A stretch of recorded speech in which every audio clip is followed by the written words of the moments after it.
As the second expedition approaches, the requirements have changed. I will go over a recent update, then look at what Embark's CEO Patrick Söderlund said in a recent IGN interview about the game's aggression-based matchmaking system and their progress at stifling cheaters. Before we begin, here's a quick reminder to subscribe to the channel. Now, on to the first story. Embark has outlined how it plans to make Ark Raiders' second expedition more rewarding after the first one left many players underwhelmed. In a new blog post, the studio confirmed Expedition 2 signups open on February 25th with a departure set for March 1st. As the update states, Raiders, it will soon be time to open up the tunnels out of Speranza and send our second wave of ambitious Raiders to new adventures beyond the Rust Belt. Raiders can sign up from February 25th, and the departure will take place on March 1st. This is your opportunity to start your journey again with a new Raider and extra buffs and bonuses. Before the expedition, we want to give you all the information you need so you can prepare ahead of time. Starting off, we want to get one more announcement out of the way right off the bat. We've heard your feedback about the required stash value for maximum rewards being too high, and have decided to lower the requirement to 3 million coins. The reward will still be 5 skill points for reaching the 3 million stash value. These changes follow Embark's admission that the first expedition didn't fully land, with just over 1 million players completing it. The studio acknowledged that tying progression so heavily to grinding money wasn't engaging enough and could discourage players from using their gear. Expedition 2 is clearly aimed at correcting that course. Raiders had often criticized the step rewarding requirements for the expedition, so with this change, hopefully they will be content. Along with this reduction to the expedition cost, the developers announced the opportunity for Raiders who took part the first time but didn't earn enough coins now have the chance to catch up thanks to a new catch-up mechanic. As the update states, for Raiders who could not amass enough coins during the first expedition, we are introducing a skill point catch-up system allowing Raiders to reclaim the ones they missed. The catch-up skill points will be heavily discounted, making the total coins needed to reach max skill points less for each expedition. Amass the entire stash value and enjoy your skill points before everyone else. Fail to do so, the catch-up system will allow you to close the gap over time. For this expedition, you will need to gather 300,000 stash value per skill point missing from the first expedition. When departing, coins will contribute to the skill points of the second expedition before contributing to missing skill points from the first one. Bear in mind that the rewards and requirements may change for future expeditions, and bonus skill points won't be available indefinitely for those that continue to depart. Between the expedition and catch-up feature, here's what Embark had to say about rewards. Players who will be doing the expedition for the first time will get the rewards from the first expedition. For those who continue to depart, more stash space and skill points will be awarded. Permanent bonuses that have been earned on previous expeditions will be retained by Raiders even if they choose to not depart again. The patchwork outfit will get 4 additional toggles and 2 new color options for those joining their second expedition, as well as a new scrappy outfit.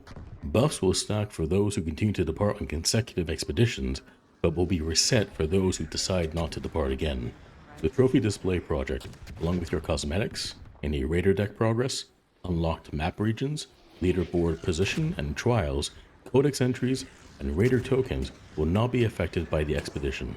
When asked if Embark is aware that some players are deliberately manipulating aggression-based matchmaking to land in more PvE or PvP-focused lobbies, Söderlund said Embark doesn't have a clear answer yet and is still monitoring the situation. Segmenting players or letting people game the system isn't the goal, and it's not how the game is meant to work. The intent is for players to get the experience they're actually looking for. To summarize what he said, he points out that multiplayer games can't fully control player behavior. People change how they play from match to match, sometimes PvE, sometimes PvP, and that unpredictability is just part of playing with real humans. Embark recognizes this can create frustration, and says they're actively looking for ways to better align players with the experiences they want, while acknowledging the problem is complex. Ultimately, he says the game should support different playstyles, but players shouldn't feel forced into situations they didn't sign up for. That's the core issue Embark is trying to avoid. When further questioned on whether they are tweaking the aggression-based matchmaking, he continued, and I quote, "All systems when relates to matchmaking will undergo changes continuously. That's part of running a live service. We have to, and it's not just an element of matchmaking. Matchmaking, it's not as simple as, are you someone who shoots a lot of people or not?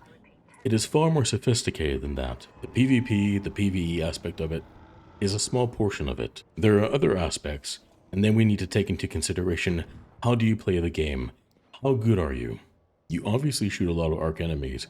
We will determine your abilities to shoot in general, and your ability to shoot against AI, and shoot against other players.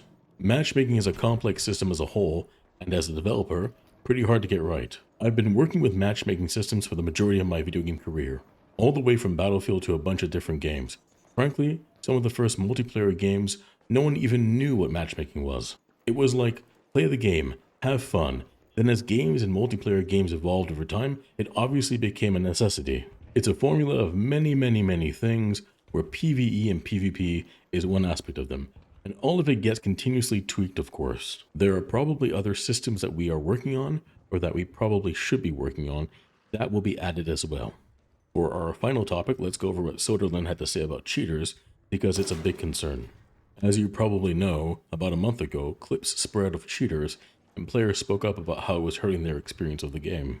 When asked in a recent interview for an update on Embark's anti-cheat efforts since January, including how effective the crackdown has been so far, and whether the studio can share a rough estimate of how many cheaters have been banned, the CEO of Embark mentioned that cheating wasn't a big issue early on, but as the game grew it became unavoidable. Embark has been aggressive about enforcement, comparing it to an arms race where developers are constantly trying to stay one step ahead. He estimates cheating usually affects a small fraction of players, but that still adds up at scale. He explains that punishments range from short suspensions for minor offenses to permanent bans for serious ones, and that Embark has already banned tens of thousands of players. At the same time, he stresses the need to be careful and fair, acknowledging that mistakes can happen and need to be corrected. Despite that, he makes it clear the studio will keep going after players who break the rules. The company has taken 3 steps to address cheaters since returning from their holidays in January. The first round of bans presumably led to angry cheaters to retaliate in the form of a DDoS attack witnessed 2 weeks ago, which Embark thankfully resolved quickly. The second came in the form of a 3 strikes progressive ban system. First offenses will see a 30-day ban, second offenses, 60 days, and repeat offenders will face a permanent ban.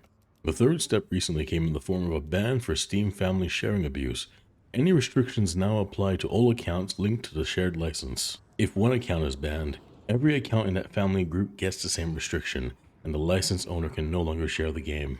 So, what do you think? Is the cost reduction for the expedition enough? Do you think the catch-up mechanic is fair?